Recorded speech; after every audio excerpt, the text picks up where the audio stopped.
আমি অমিয়া, আর আপনারা দেখছেন অমিয়ার রান্নাঘর। যে সকল দর্শকেরা আমার চ্যানেলে নতুন, দয়া করে সাবস্ক্রাইব এবং বেল বাটনে ক্লিক করুন পরবর্তী ভিডিও নোটিফিকেশন পাওয়ার জন্য।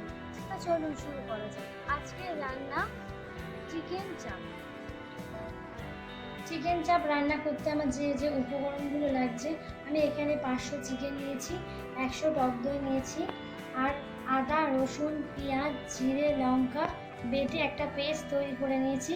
পেস্টের আর জলটা একটা আলাদা পাত্রে রেখে দিয়েছি, আর পরিমাণ অনুযায়ী নুন আর হলুদ নিয়েছি।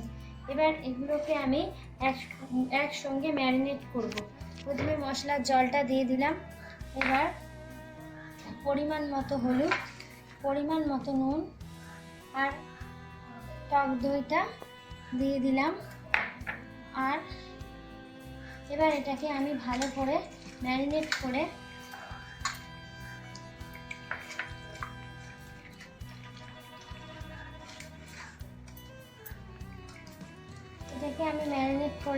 আধা ঘন্টার জন্য রেখে দেবো।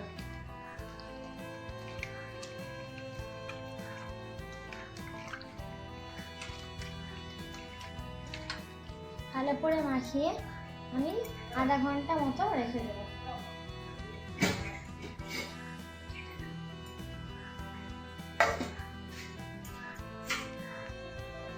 কড়াতে আমি পরিমাণ অনুযায়ী তেল দিয়ে দিলাম।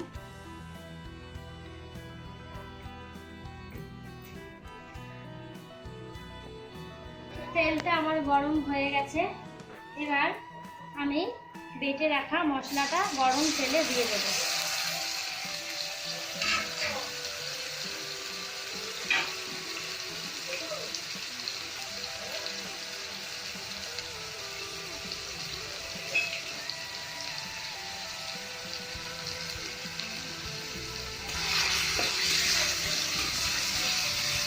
মশলাটা তেল না ওঠা পর্যন্ত আমি নাড়তে থাকবো। মশলার মধ্যে আমি পরিমাণ মতো হলুদ এবং লবণ দিয়ে দেব।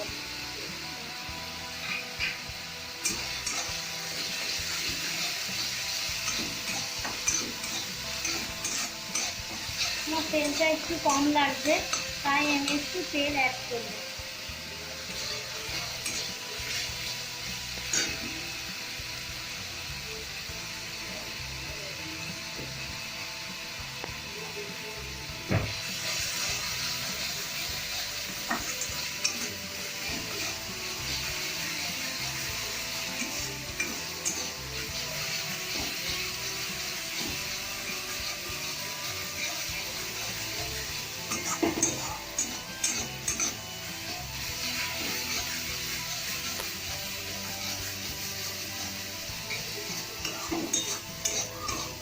মশলাটা এবার তেল ছাড়তে শুরু করেছে।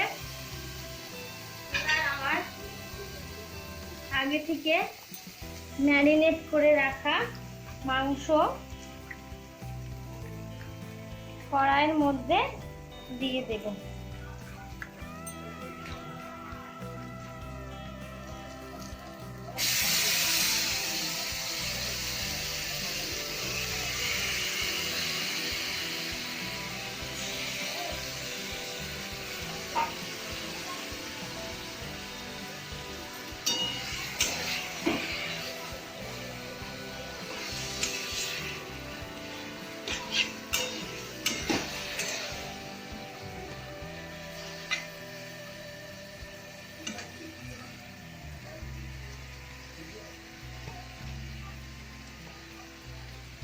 এবার এটাকে আমি ভালো করে নেড়ে ছেড়ে লো ফ্লেমে রেখে দেব।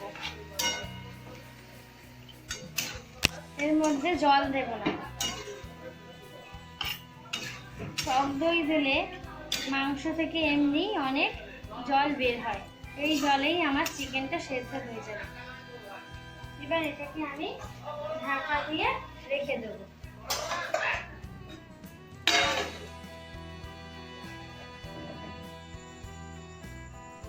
আমি ফিরে এলাম 20 মিনিট পর।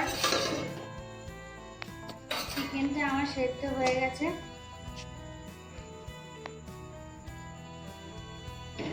একটুও জল দিইনি আমি। চিকেন আমার সার্ভ করার জন্য রেডি হয়ে গেছে। চিকেন চাপ তৈরি। এবার এটাকে আমি নামিয়ে নেব।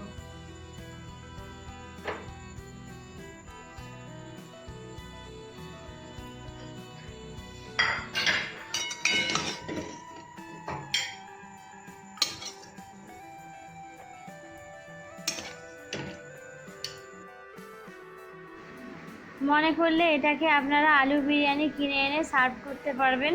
এটা দোকানের চিকেন বিরিয়ানির মতোই খেতে লাগবে।